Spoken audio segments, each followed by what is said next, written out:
ชนนท์เหรอโอ้ 5 องศาตัวนี้มั้ย ได้แล้วดิ เหรอ หน้าแพงหน้าแพง อ๋อเอาเหรอ นายเหรอ ขอบคุณมากนี่ขอบคุณมากขอบคุณมาก ครับผม จำพี่ได้ไหม จำได้พี่ แล้วพี่เอาไปลงอ่ะ เอาได้ เห็นไหม เห็นไหมพี่เอาไปลง ยังไม่เห็นเลย เดี๋ยวขอบใจมากวันนั้น พี่แวะไปสวนหยาม ใช่ใช่ใช่คนแรกเลย ได้เจออู่ก็ไปวันนั้นอ่ะ เจอขอบคุณมาก มันใกล้ไง พี่ก็ลองไปก่อน เจอ เอ้ยจำพี่ได้ จำได้ป้าอยู่เฮ้ยซอยหน้าอ๋อเจอกันอยู่ในหน้า ขอบคุณมาก พี่ปิ้งอยู่แถวนี้เลยเหรอ แล้วแต่บางทีพี่ก็เข้าในเมือง พี่ได้เก็บแคมเปญไหม ไม่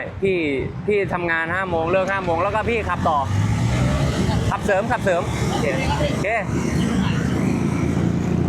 เจอกัน